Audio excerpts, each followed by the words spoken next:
So let's see, today is the 13th, and we are so happy to have Sonia Marie Leikam here to talk to us at another one of our Coaching Connection calls.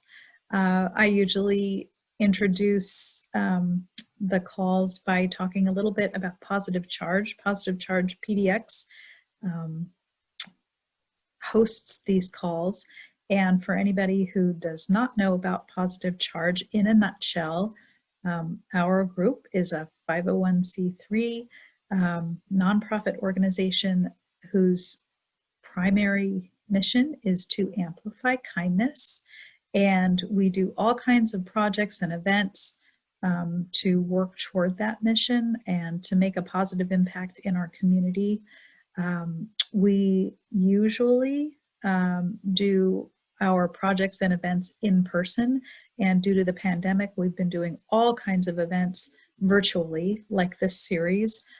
Sometimes we do things that are in person if we can safely distance, and we have sprinkled those throughout this year when we can.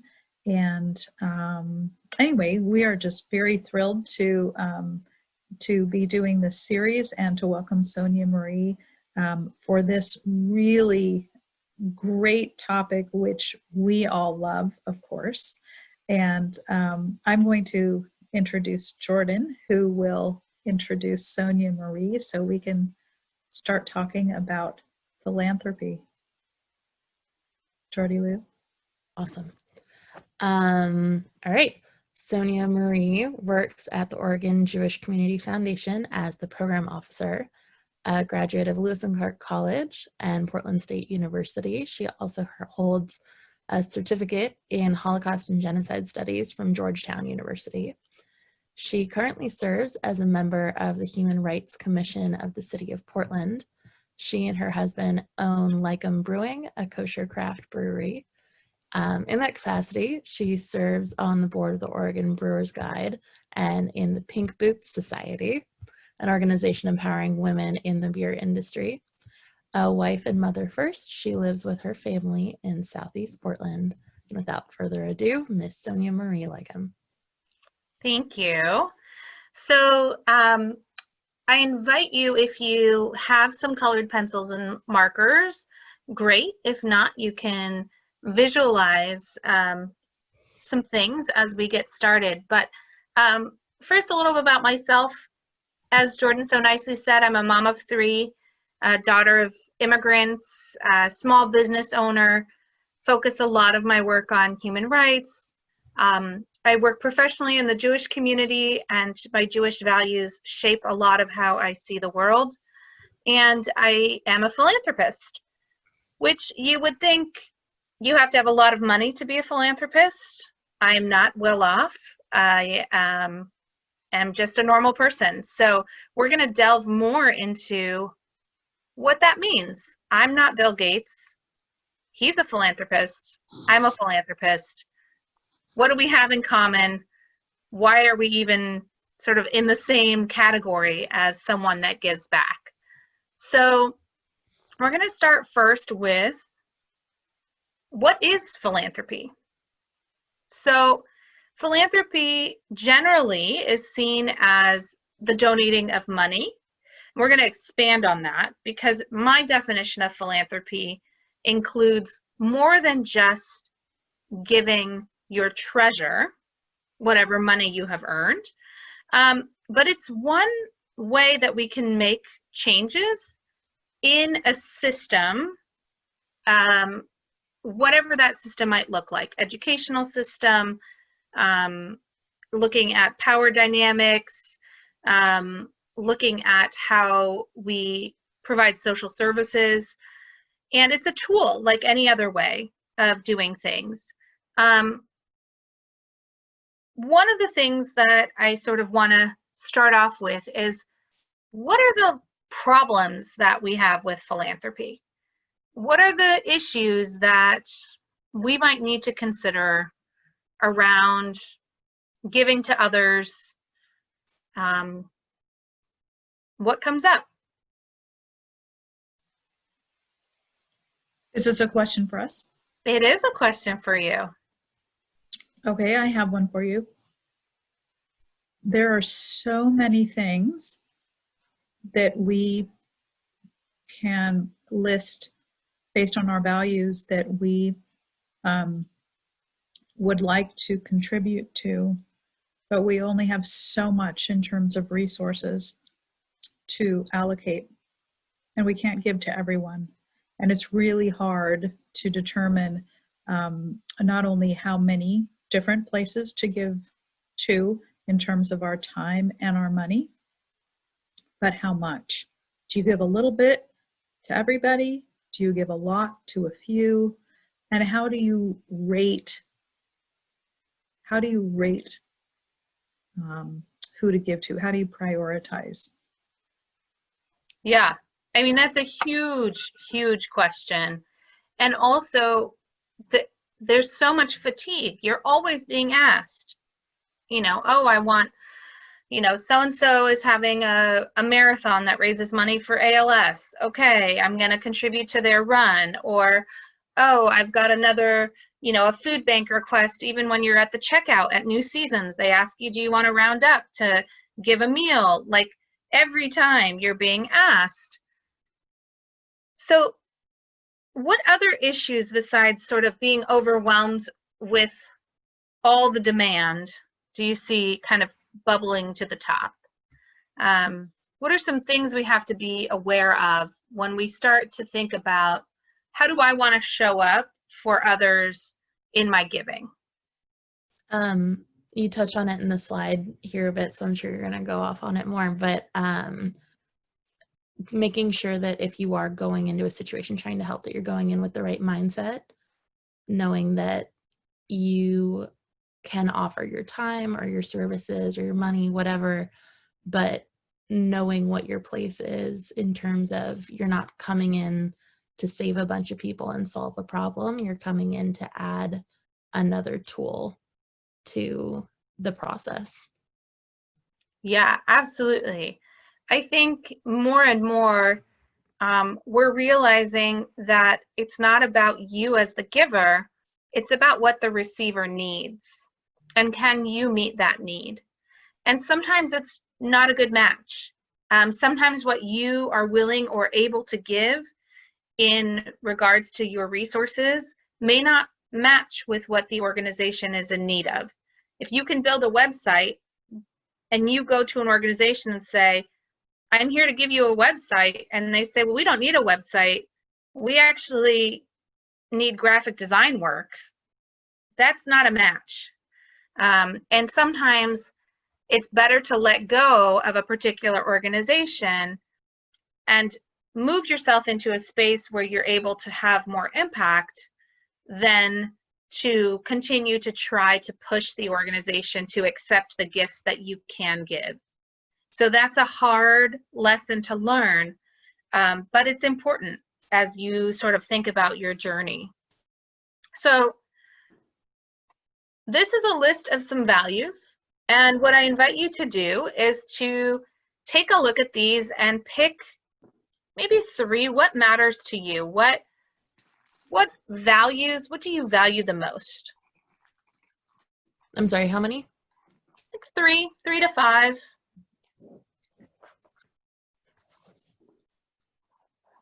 So I ask you to think about these things because I think it's really important when you start to examine how you want to give and where you want to give, that your values align with the organizations that you want to provide support for.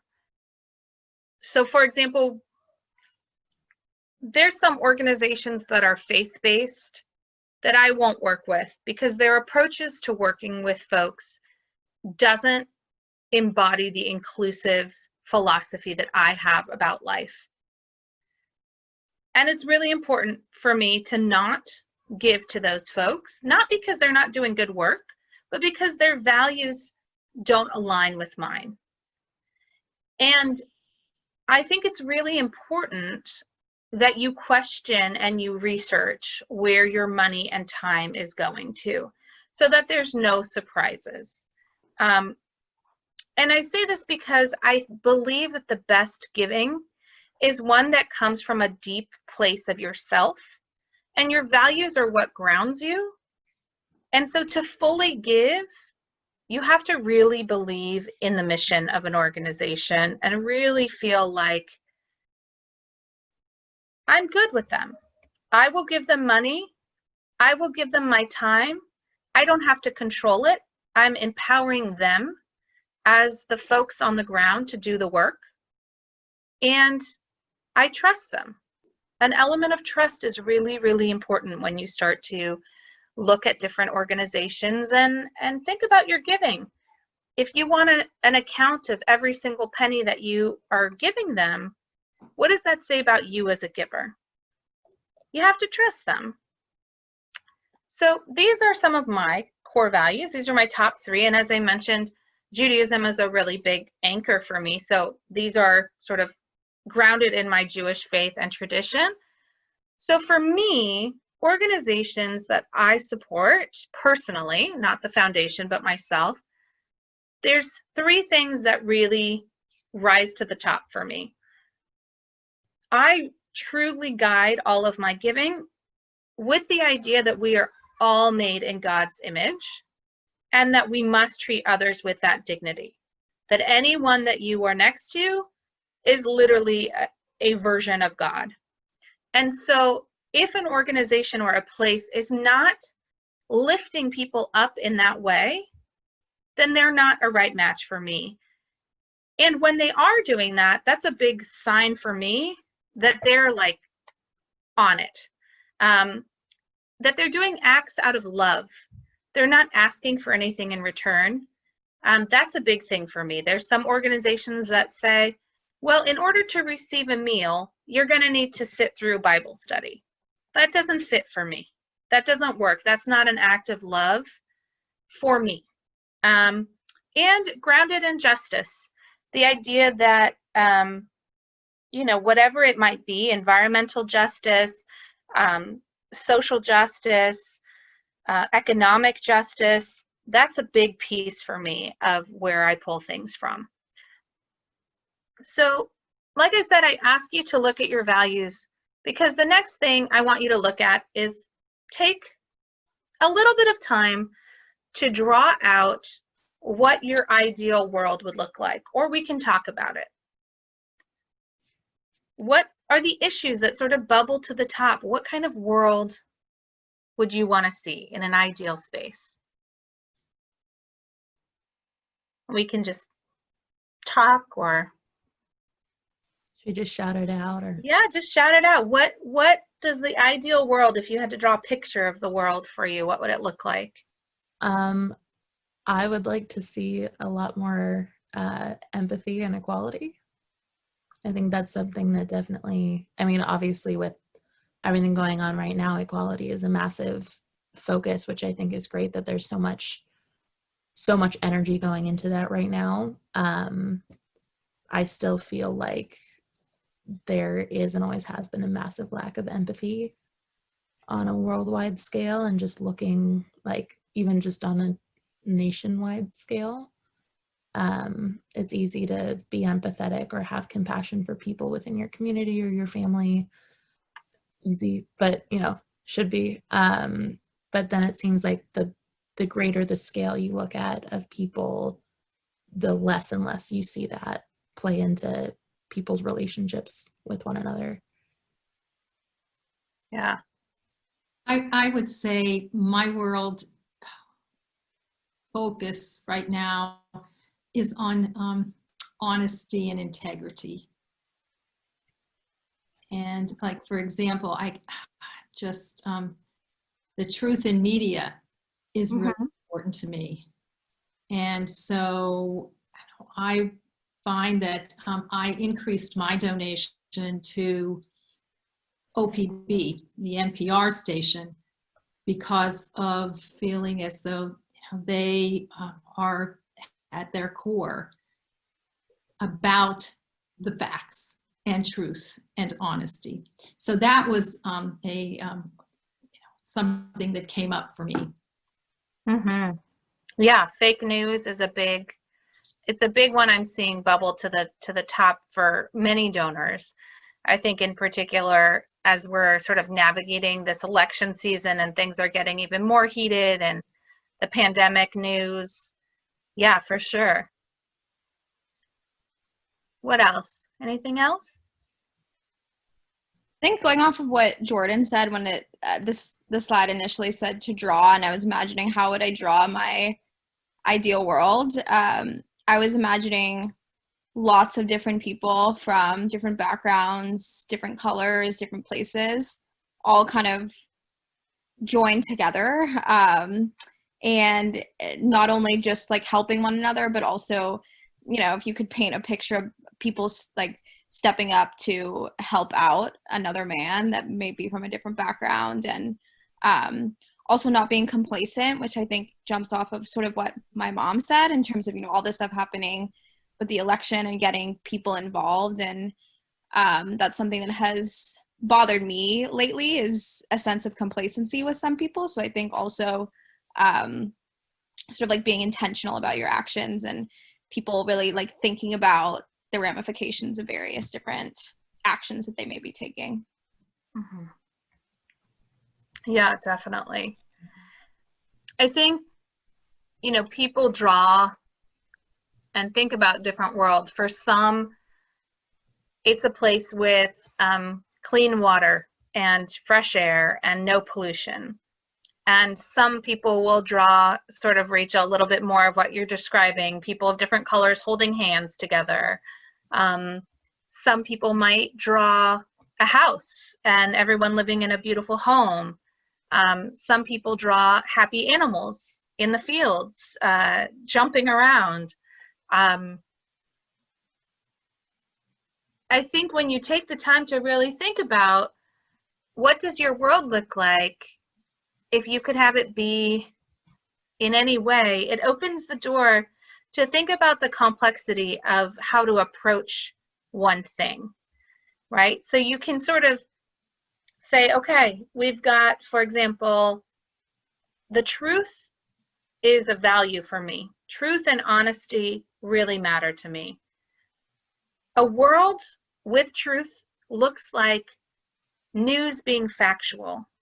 It looks like education in schools being diverse and bringing in different voices from people, right? So what does it look like to speak truth? It's very layered. And then you can take a look at how do we start to embody and create that world. So one of the things that I ask people to do is to take a moment to look at their, what we call the 4 T's. So this is your time. So what time do you have that you can give as a volunteer realistically? Is it 1 hour a week? Is it 5 hours a week? Is it once a month? Is it a spring break experience trip? What treasure can you contribute realistically, right? Not just you, but your networks. So think about things like, oh, actually, I work for a place that has an employee matching fund. There's some really creative ways to collect money from your friends and have your employer match them. Your employer doesn't know that everyone Venmo'd you $20 and then you made the check for $100 and got that matched. So that's a perfect example of leveraging your ability to have treasure. What talents do you have that you can bring to the table? Can you do anything pro bono? Arrange flowers for a fundraiser? Can you graphic design? Can you phone bank? What are some talents that you have? And then testimony, what voice are you willing to give? So are you willing to write a recommendation or a personal testimony? Are you willing to appear in a video about an organization? What are you willing to do as far as actually saying, I, Sonia Marie, believe that this work is important and good, and I'm willing to stand up and spread that word? So just take a moment and think about these 4 T's. And welcome to those folks that are just coming in. So for those of you that are coming in, we're doing a little bit of some self-evaluation and thinking about what can we offer in the world of giving. So what time do I have to give? What treasure do I have to give? Financial resources. What talents might I give? And what testimony can I provide?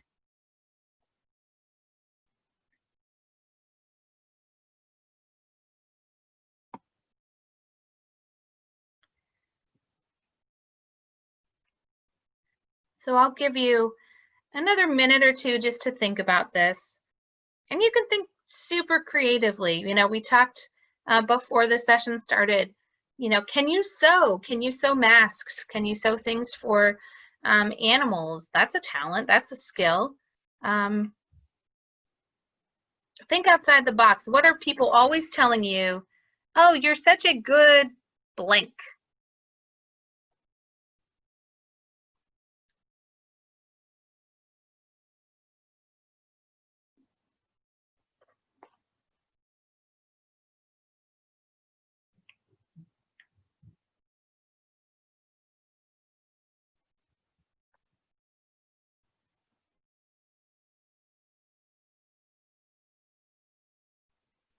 Sonia Marie, I have to say while we're thinking about this that I find it interesting that you also have 4 W's listed here.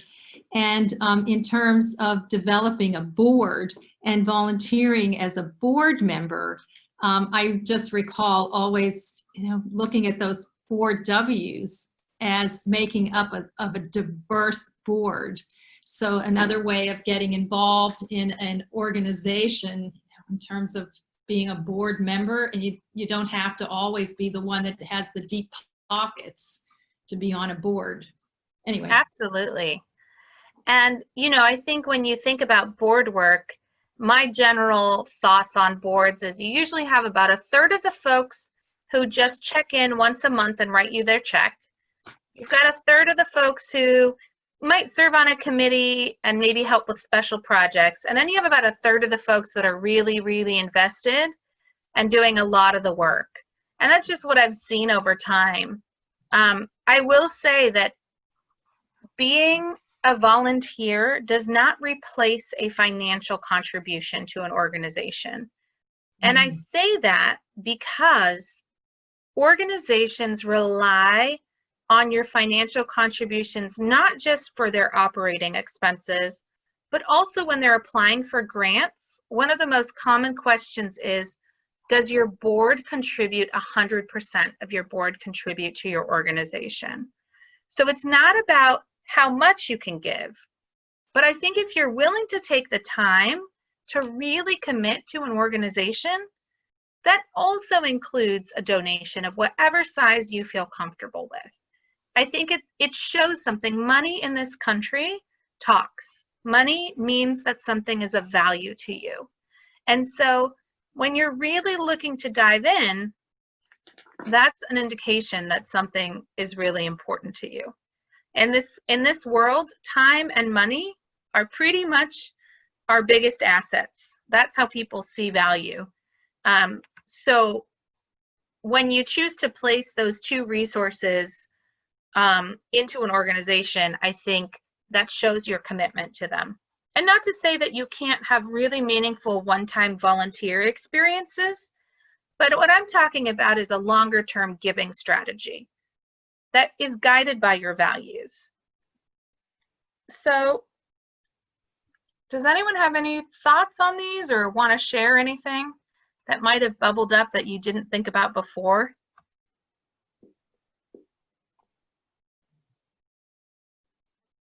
And it's okay if you don't. I really like this. Do we think? Oh, sorry. Was someone else going to speak? No, go ahead. Okay.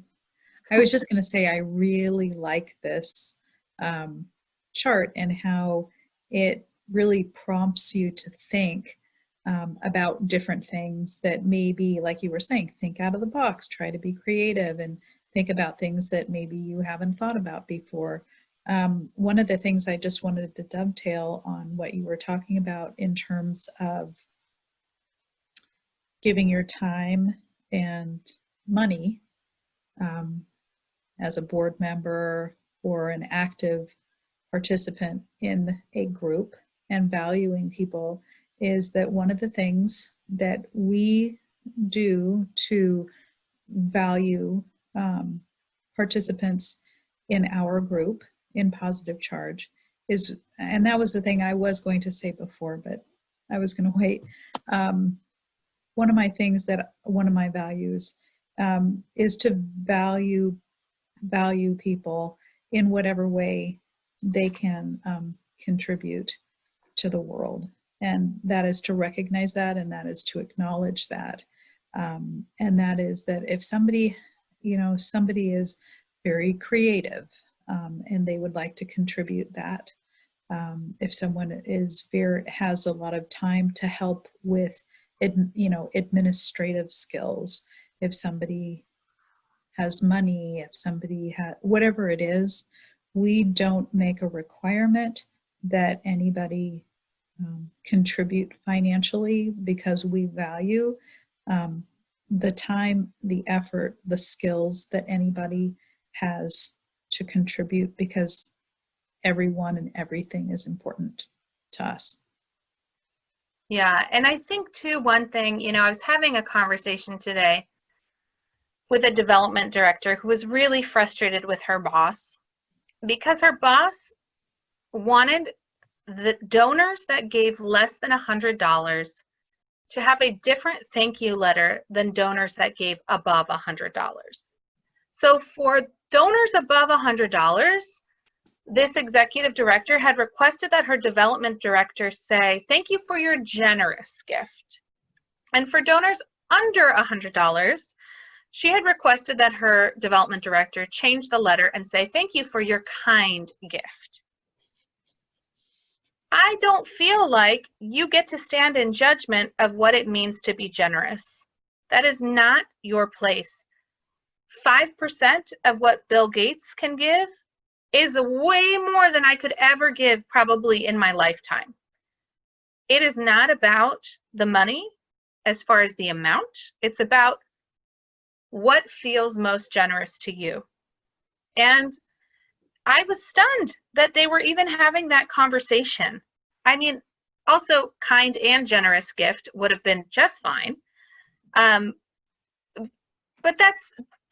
we don't split hairs about that. I don't know how many of you saw just recently the Oregon Historical Society was vandalized, and the windows were broken, and a beautiful quilt, a historical Black created community created quilt, was trashed. And the Oregon Historical Society received a $1 bill with a note from a gentleman who lives in the park blocks in front. And he said, "Here is what I can contribute." This is money that he had taken from returning cans. And he said, "This is because you treated me with respect and you gave me a tour of the Oregon Historical Society when you saw me outside and you invited me in." That gift is so much more meaningful than, the $10,000 gift that will come in to fix the windows, right? The reality is that organizations need the $10,000 gifts to pay their bills, and they need the $1 gifts, and both have equal value. And if you're in an organization that doesn't recognize that, then I think it's time to consider whether or not you want to stay with that organization. So now that we've got some of our bases about what you can give, let's think about a plan. So this is sort of the end of my slides, but we've got an idea of what values are important to us, what issues are important to us, and what we have to give.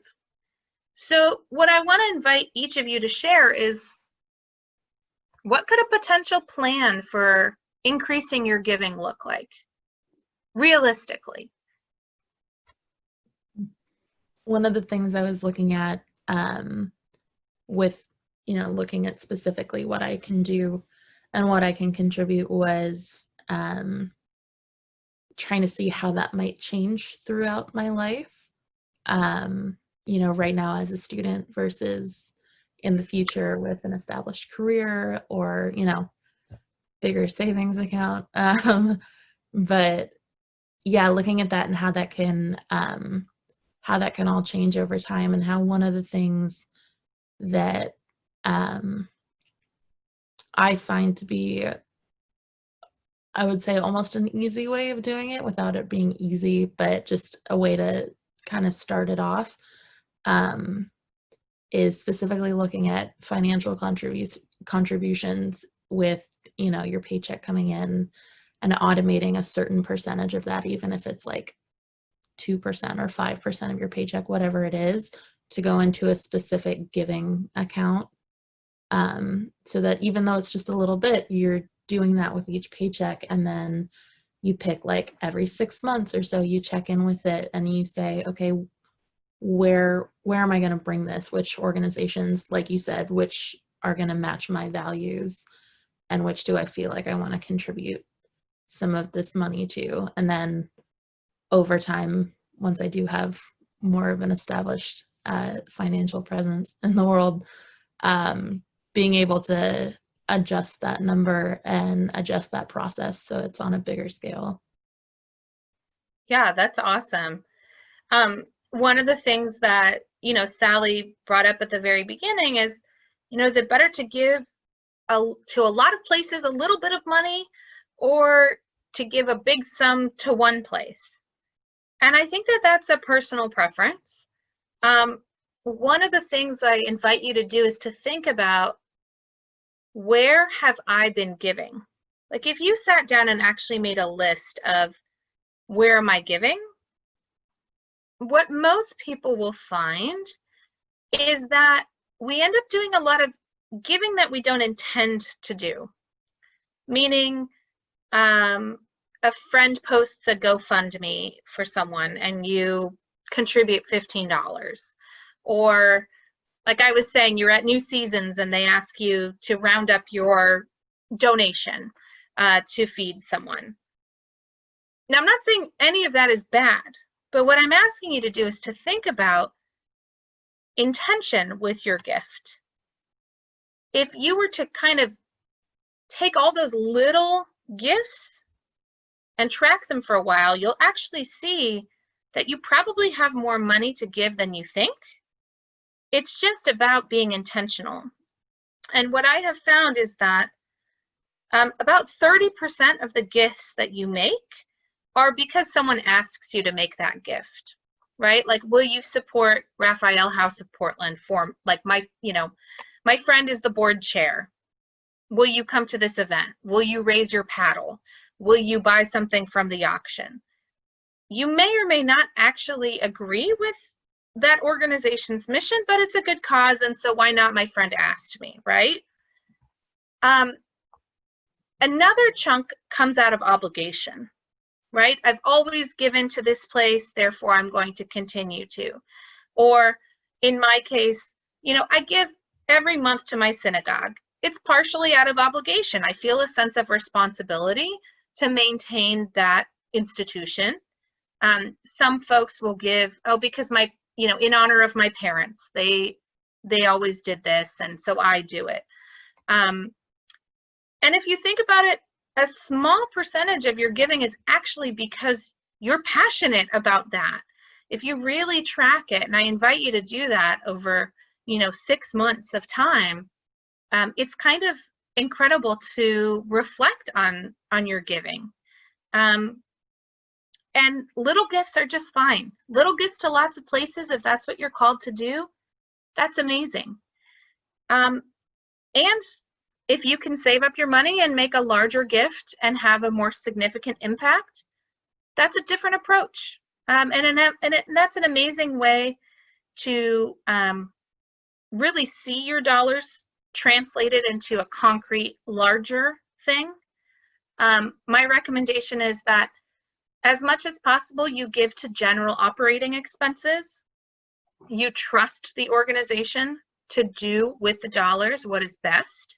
That is part of the relationship between a philanthropist and the organization, a true trust, non-power dynamic space. You don't go in saying, I have the money, therefore I have the power, and therefore I demand something of you. That happens a lot. I've been in the position of having to actually say to a donor, no, thank you. The money that they wanted to give came with strings attached and a certain type of program they thought we needed. And as the director, with a board and a strategic plan and other programs, I had to say to that donor, either you're giving because you believe in the mission, and you can direct it to a certain program that's already existing, but you never walk into a space and assume that you know more than the folks that are on the ground. And that happens a lot. The other piece that I think, I'll sort of leave you with is the idea that more and more, when we're looking at sort of mutual respect and power dynamics in regards to philanthropy and sort of democratizing philanthropy, removing that like hierarchical, I have money, therefore I have power, and really bringing it to the people, the everyday people can be philanthropists. That means that the people getting the money have a seat at the table. And that's slowly shifting and changing. So that means that if you're on a board and you want to do a project for an organization, or you're a group or a family even, that everyone gets a seat at the table. And that's really difficult to do sometimes, to have both funders and organizations receiving funding at the table. Because the reality is that an organization doesn't want to say something that might jeopardize the funds coming in. But when we can get to that point where the people being served are actually the ones making the decisions, and we can really, truly trust them, I think that the results will be transformative. We don't need to tell people how to get food to their communities. They know how to do it. So we need to give them the tools to do it and empower them to do it. And that's, I think, sort of the note I will leave you all with, and open it up for any questions that you might have. So, one question that Sally and I spoke about when I came to do this conversation was, how can philanthropy and volunteering move you in your career? And I think that that's a really important aspect and an important avenue to look at, and be strategic with where you're going to go. So if you're interested in working with youth long-term, it makes sense to volunteer with PAIR or Outside In, who are both working with houseless youth. If you're interested in art therapy as a career, it makes sense to maybe work for a nonprofit art space like CHAP or something like that. Serving on a board, being part of a philanthropic life elevates you in regards to employers. They want to know that you're not just self-serving. And once you actually have a job, it's something that also employers really find pride in. If you're volunteering in a certain space and place, and you can engage your office and you can engage your work community, they love that. I mean, who doesn't want to brag about their generous employees, giving their time, giving their money, doing amazing things, cheering you on at the, Komen Race for the Cure? Your whole office will be there. highlighting your volunteer work in their newsletters, all that stuff. It's a real asset for anybody to know that you're connected into the community. And it also allows you to kind of bridge the two worlds. You have an awesome volunteer gig at Pixie Project working with animals, and you have a coworker who really, is looking for a dog. Great, you get to connect them in. You get to be that person that links people together. And I really think that, in looking at admissions and looking at job stuff, it's really important to have that on there as one element of your complete self. Yeah, actually, I'll chime in too, just since Sally, since this is recorded, for any other advice for young people in their jobs. I'm on the volunteer committee at my company, and it also allows for sort of additional working with like directors and the CEO, because of the fact that they are super interested in what type of volunteer opportunities we're organizing and the employees are participating in. And so I found that it gives me a lot more face time with the leadership at my company as well, just as like an added bonus that I was not at all anticipating. But I talk to my CEO about it all the time, and she comes and joins the meetings every once in a while. So from that side of things as well, I think just if anyone, it's so easy to get involved in those types of like clubs or whatever they are at the various different companies. And it is a great way to meet other people at your company, but also to get additional face time with the leadership, which is great. But that's sort of my question that I had for this, Sonia, specifically was, especially during COVID, our volunteering team has been really struggling with people getting involved, and we keep getting like Slack messages and emails about, what are ways that we can be volunteering. But obviously there's not really in-person opportunities, at least in the Boston area. And so a lot of what we have to do is donations. But it's tough to sort of decide like where we're going to direct that, especially because all of our teammates have different values and have different interests and whatnot. So I guess my question for you is, when you're gearing, especially sort of drives or like choosing an organization that employees can donate to, what is the best way to sort of make a selection that's sort of all encompassing and will potentially bring in everyone's interest? I guess just like when you're working with a larger audience, it's not just you individually sort of choosing what's important to you. Yeah, that's a great question. And I think that's why a lot of larger companies end up doing, drives for like holiday toys or the food bank, larger organizations. I think every organization, every company has a mission, and they should have values that are stated within their mission.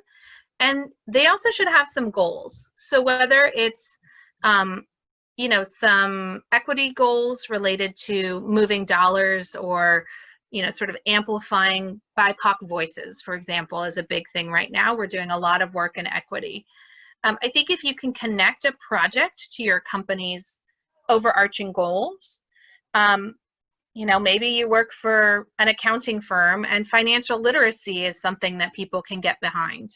I think there's ways to sort of look at what you're doing and broaden it out. There are some really creative and interesting opportunities that have popped up because of COVID. Obviously, it is more difficult. I assemble food boxes every week, and we're a much smaller group. There's 3 of us now, and it takes longer and it takes more time, but we do it. Here in Portland, for example, the Blanchet House has rolled out a program where you can make sack lunches in your home and drop them off at Blanchet House, and then they will distribute them out. So there are other opportunities to do things from home. You can't discredit also the social isolation that folks are feeling. And so there's many social service agencies where you can sign up just to make phone calls to folks. And, you know, obviously food is a constant issue. Is there something in particular that your work focuses on? Yeah, so actually I work for a nonprofit biotech. So most of the projects that we try to do are health equity focused, just because of the fact that the service we're providing, ideally we're providing in a sort of equal manner. So we focus a lot on like healthcare for the homeless in Boston, those types of organizations. But all the ones that we had sort of traditionally worked with are now all really just donation based. And so we're kind of grappling with, do we kind of go outside of that normal mission that we were focused on specifically for the healthcare, or, you know, continue to focus on that and be creative with other ways that we can get involved. Yeah, I think one thing to think about too is, can you have double impact? So for example, if your organization says, okay, we're going to raise $1,000 to purchase masks for folks. We think that that would be something that the partners we've worked with, they've said they need, they can hand them out at clinics. So we're going to take that $1,000, we're going to raise it, and then we're going to buy the masks from a local BIPOC company. So you're getting a double impact, right? So it's not just I'm going to go where it's cheapest, or I'm going to go. So you get to hit a couple of those values that speak to different people in your company. So for maybe some people, the impetus to give is that you're supporting a small local business and you're allowing, you know, a woman-owned, you know, Latinx, you know, community member to have food on their table for another week or 2 weeks or whatever. And for others, it might be that you're giving the masks to this particular clinic and organization and impacting the houseless community. So I think you can think creatively about, how am I sourcing these donations that are being requested, and message to your community the different ways of impact, because it's a chain reaction. And I think that's one way of being very intentional with sort of how you're giving, and how you're facilitating that larger community-wide giving. Because it's really easy to just order a whole bunch of masks off of Old Navy, and they will be cheaper. And there's nothing wrong with that, but you can think about what speaks to different people in my community. So that's sort of my thought around that. There's some wonderful opportunities that I'm happy to share with folks, and you're more than welcome to reach out to me personally if you're interested in, you know, sort of a one-on-one coaching. I can talk to you about potentially, you know, what are you interested in? I'm happy to research in your area potential places that might be a good match. One thing I think that's a big obstacle is that most places only want to give to a 501c3, which is the official sort of tax designation of a nonprofit.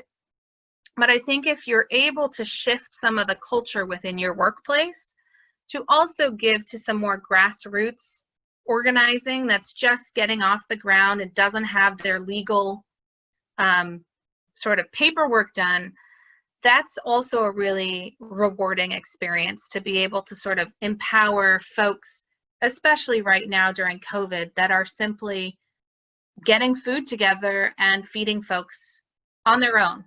And it can sometimes be an obstacle in the corporate world to get people to buy into that. But I think if we can change the culture around what's a legitimate way to give, that it has to be this 501c3, I think that's a helpful thing to think about. So, you know, I think you have the potential to change some of the narrative of where you give and how you give. Yeah, awesome. Thank you. Yeah. Well, it's right about 7 o'clock. As you saw, my little monster, my youngest, came in. Any other thoughts, questions? I added just a comment, and I do have one final question for you. And that is kind of to dovetail on what Rachel was saying. So in Portland, of course, there are many places I can think of at the moment, where people can look for volunteer opportunities, obviously positive charge PDX, to see what we're doing either virtually or live face-to-face. There's also Hands-on Portland. I was wondering if on a national level, Sonia Marie, do you know if there's anything like that, a clearinghouse like that, that Rachel or anyone else around the country can tap into by category or filter in any way to see by location or type of, type of event or project? Do you know if anything like that exists? So there's a couple, I think, websites. There's one called volunteermatch.org, Okay. which I think has a larger reach. Many of the organizations that we volunteer with here locally have branches and chapters in other places. So I always think, you can start on a higher level. The American Red Cross, your local food bank, there's tons of places that can be a landing place for you. And oftentimes those local organizations will actually list other places that you can provide support for. So those are the only sort of national approaches, I would say. Certainly if you're a member of a faith community, there will be a way for you to lock in, whether it's with your local Jewish Federation or the Archdiocese or ecumenical ministries of some sort. I always think that's a good place to start. Even if you're not a person of faith, there's lots of networks that happen in the faith community that are oftentimes just really clearly listed on sort of a larger scale. The Lutheran Church, for example, I'm sure if you looked up in your area or, any place like that. We are sort of lacking a national system. There's AmeriCorps, and through the AmeriCorps process, I think on their website they have some resources for AmeriCorps service members or people who are looking to serve on the national level. But yeah, I would say I invite you to connect with myself or anyone in sort of your local community foundation or sort of women's philanthropy or young, we have lots of philanthropy happening through the Greek system as well. Lots of sororities and fraternities. They all have philanthropic chairs. Giving back is a big value for many people. So let's just ask. I just would like to say one thing too, and that is in the time of COVID, I know that a number of organizations are not welcoming older people to come and actually do some of the hands-on work. And so I applaud the young people who aren't in the high-risk category, who are in any way just stepping up and taking the place of, us older folks who, are, most, it's a big chunk of the people who are actually giving time when it comes to philanthropy. So yay to the young people who are doing that, stepping up and making a difference, because some of us have to back off. Yeah, absolutely. And I think, if you're safe with your social distancing and you're masked and you wash your hands and, I'm not a medical provider, but I will say that there is plenty available for you to do in this world. There's lots and lots of things to repair, lots of things to give to. If you're an artist, even like Meals on Wheels, you can go and pick up the placemats that they put under your meal and you can decorate them. I mean, that's a really simple project. that while you're sitting in front of a movie, if you're an artist and you like to doodle, great, doodle some beautiful placemats. And you don't have to have contact with people. You drop them off, you pick them up, and Meals on Wheels puts that out there. Super simple. But I think you do have to put a little bit of effort and creativity into thinking about how can I do this in a way that is meaningful to me and also doesn't deplete you in this time, like Sally was saying, where you're being asked for so much. Everyone is in need. And that's really important, and a whole other conversation about how do we not get fatigued with giving, and how do we keep ourselves sustained doing this important work. I think just, I keep saying one more thing, and I think it's just an important note to say that, especially to the people who are listening to this now and in the future on the recording, is that a lot of the time, we feel that whatever we're doing in our everyday lives, we can't fit in one more thing. We're already working. We're already taking care of family. We cannot possibly think of squeezing in one more thing to give to somebody else because we're at our limit. And the thought of maybe talking about this and people giving constantly, whether maybe a check is the best way to do it, and that's fine. But maybe people would like to give of their time and can't do it every single month or every single week, but maybe it's just an hour every quarter or twice a year, and no one's judging. That is sufficient. That's great. And I just wanted to put that out there, that there is no judgment on that. That's really wonderful. And the people who benefit by the collective 1 hour that you and everyone else can give only every 6 months is amazing. Yeah. So I just wanted to say that. Absolutely. And like Jordan said, different points of our life, we're able to do different things. Yeah. Sometimes we can do more, sometimes we can't. Mm-hmm. Before I had kids and after college, I was doing a lot. Now I've got 3 kids, a job, and a business. I'm doing less. Someday my kids will not want to hang out with me anymore. Then maybe I'll do more. I don't know. But I think being flexible, being really good to yourself, I have found it to be a particularly difficult time of, well, I'm so privileged and I have so much, I should be doing more. And that narrative doesn't bring anyone any closer to making the world a better place. It's guilt, it's shame, and it doesn't belong in this space of giving.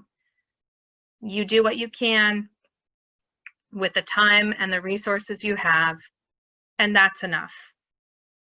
So there's always more to do. Well, thank you all so much. Thank you. And feel free to email and reach out if you're interested. I sort of call myself a giving concierge. I like to make matches for people and connect you to places that can really value what gifts you bring to the table. So, Sonia Marie, what is your contact information? Oh, sure. So it's my first name, which is SoniaMarie, and then L at ojcf.org. And I've just put it in the chat. Thank you. And you can always Google me. I'm probably Googleable, I would imagine. But yeah, happy to connect with anyone at any point. If you're feeling like you want some support on your giving journey, there's really a multitude of ways that you can approach giving back. So excellent. Thank you so much. You're very welcome. Really informative. Yeah, and I'm glad that we were able to do this, and I look forward to participating again on some amazing topic. You have such a plethora of really talented folks who are lending themselves to this conversation. So, Yes, thank you. and Which someday in reminds- person. Yes, I know. Which reminds me, the next one that we have coming up, Ruthie, you want to talk about that one? Well, it's going to be next Tuesday with Bonnie Berg. Some of you heard her speak in the past about your brain on anxiety. This time she's going to be talking about living from the inside out versus the outside in. So in other words, I think it's going to have a lot to do with intention. And so Bonnie's always a riot, and I think you'll enjoy hearing from her. So we hope you'll join us next Tuesday, same time, same Zoom link. Excellent. Thank you. Night.